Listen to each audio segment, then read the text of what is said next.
सुप्रभात, good morning दोस्तों। पिछले क्लास में हमने गुरु नानक जी पर उनका जीवन परिचय, उनकी कविताओं को देखा था। आज के क्लास में हम उस कविता से बनने वाले महत्वपूर्ण वस्तुनिष्ठ प्रश्नों को देखेंगे। पहला प्रश्न है, गुरु नानक जी ने क्या कहकर अपने प्राण को त्याग दिए थे। तो हमने देखा था कि गुरु नानक जी ने वाह गुरु कहकर अपने प्राण को त्याग दिए थे। नेक्स्ट प्रश्न है, रहीरास किसकी कृति है। तो आप लोग बताइए, रहीरास किसकी कृति है। गुरु गोविंद सिंह की, गुरु नानक जी की, तेज बहादुर सिंह की, गुरु अर्जुन देव की। तो किसकी कृति है, गुरु नानक देव की। राम नाम बिनु बिरथे जग जन्मा, यह पंक्ति किसकी है। घनानंद की, प्रेमघन की, रसखान की, गुरु नानक की। तो किसका हो जाएगा, गुरु नानक की, ऑप्शन डी। आशा दीवार किसकी रचना है। तो ये भी हो जाएगा गुरु नानक जी की। गुरु नानक के पिता का क्या नाम था। आप लोग दिमाग लगाइए, अब क्या होगा। यहाँ पर दो ऑप्शन आ रहा है एक जैसा, लालचंद खत्री और कालूचंद्र खत्री। तो आप लोग तो दिमाग लगा लिए होंगे कि ये दोनों में से ही कोई होगा। तो सोचिए, तो हो जाएगा क्या, कालूचंद खत्री। तलवंडी वर्तमान में कहाँ स्थित है। चीन में, भारत में, पाकिस्तान में, अफगानिस्तान में। तो तलवंडी कहाँ है, पाकिस्तान में। वर्तमान पाकिस्तान में तलवंडी है, लेकिन विभाजन से पहले वो पूरा हिंदुस्तान था। तो उनका जन्म तलवंडी में हुआ था, परंतु अब वो वर्तमान पाकिस्तान में पड़ता है। गुरु नानक किस भक्ति धारा के कवि थे। राम भक्ति धारा, कृष्ण भक्ति धारा, निर्गुण भक्ति धारा, सगुण भक्ति धारा। तो हम लोगों ने देखा था कि गुरु नानक जी निर्गुण भक्ति धारा के कवि हैं। गुरु नानक की मृत्यु कब हुई थी। आप लोग बताइए, कमेंट में करिए आंसर। कब, 1540, 1565, 1560 क्या होगा, या 1539 क्या होगा। तो 1539 में गुरु नानक जी ने वाहे गुरु कहते हुए अपना प्राण को त्याग दिए थे। तो इसके लिए हमने वो आंसर नहीं बताया था कि कब इनका मृत्यु हुआ था। पिछले क्वेश्चन में देखे थे ना कि क्या कहते हुए प्राण को त्यागे थे, तो वाहे गुरु। ठीक है, नेक्स्ट क्वेश्चन की ओर हम लोग चलते हैं। नारियों के उचित स्थान के लिए किसने आवाज बुलंद किया। गांधी जी ने, अमरदास ने, गुरु अर्जुन ने, गुरु नानक ने। तो यहाँ पर सबसे पहले क्या आ जाएगा हमारा, गुरु नानक। झप्पू जी, आशा दीवार और सोहिला किसकी रचना है। तो ये हो जाएगा गुरु नानक।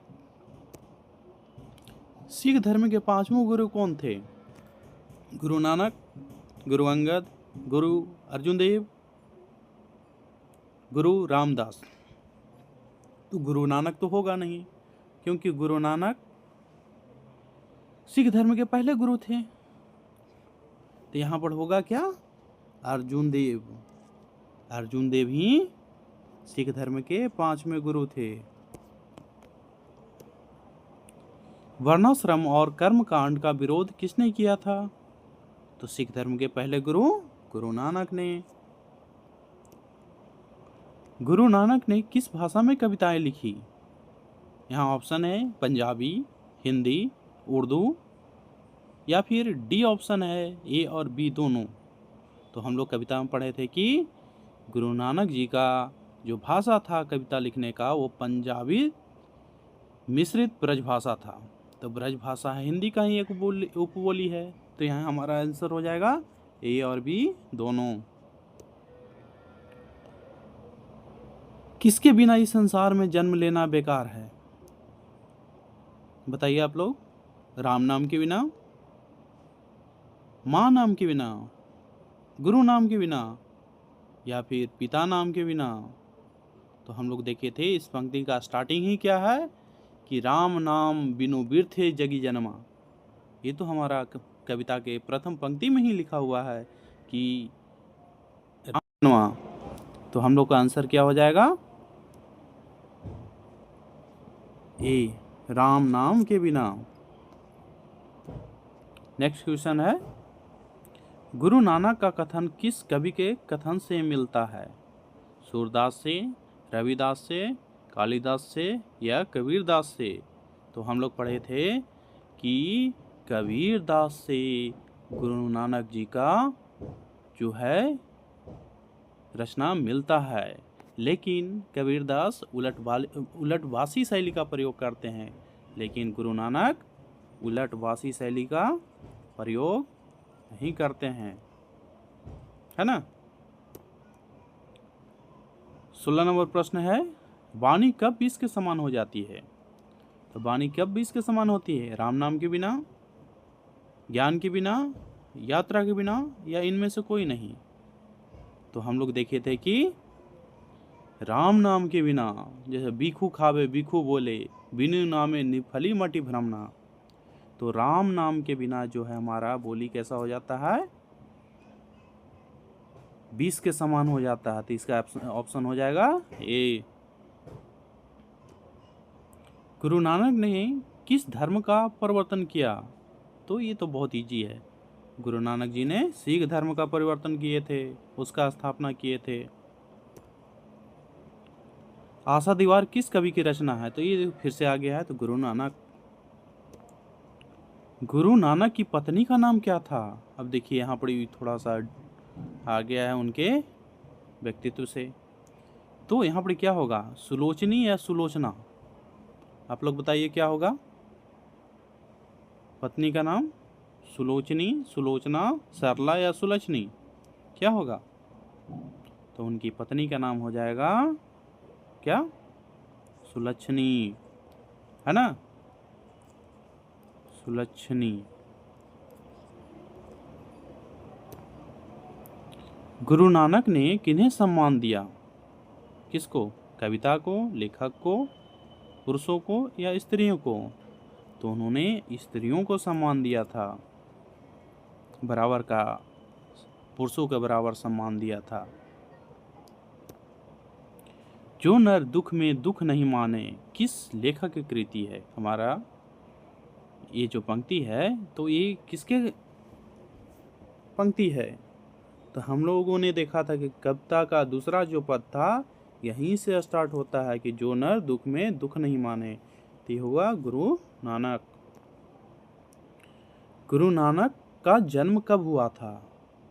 बताइए आप लोग, कब? 1667, 1668, 1669 या 1670? बताइए। तो कब हुआ था? 1669 में। और कहाँ हुआ था? तलवंडी में। तलवंडी में। और तलवंडी कहाँ है? पाकिस्तान में, है ना। और पाकिस्तान के कौन सा जगह पर? तो लाहौर में। लाहौर में उनका जन्म हुआ था, है ना। अच्छा, एक क्वेश्चन हम आप लोग से पूछते हैं, कमेंट बॉक्स में उससे आंसर दीजिएगा कि गुरु नानक जी का जन्म स्थान को क्या कहा जाता है? ठीक है, तो आप लोग बताइएगा। नेक्स्ट क्वेश्चन है, गुरु नानक का जन्म कहाँ हुआ था? ओहो, ये तो हम लोग पहले ही डील कर लिए, तो क्या हो जाएगा? तलवंडी, लाहौर। गुरु नानक की माता का नाम क्या था? आप लोग बताइए। पत्नी का नाम तो हम लोग देखें क्या? सुलक्षणी।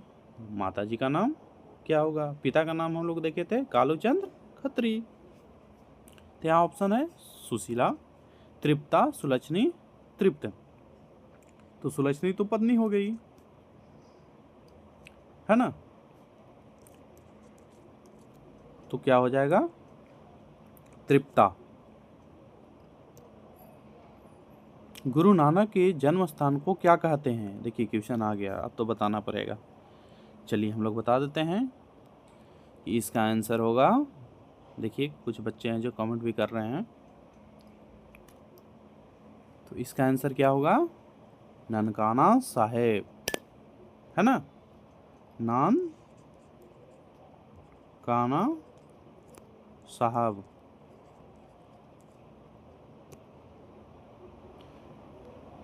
गुरु नानक पंजाबी के अलावा और किस भाषा में कविता लिखते थे?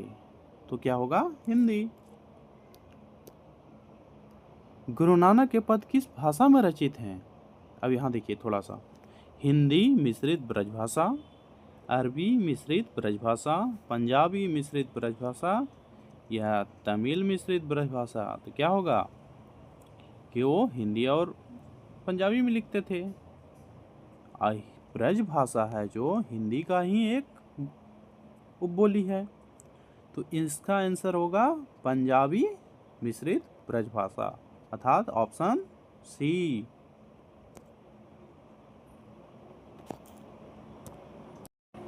क्या हो जाएगा? ऑप्शन सी।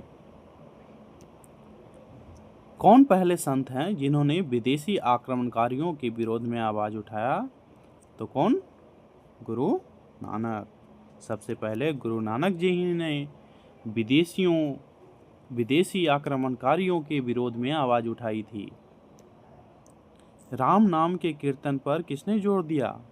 तो राम नाम के कीर्तन पर भी गुरु नानक ने जोर दिया था, नानक जी ने ही जोर दिया था।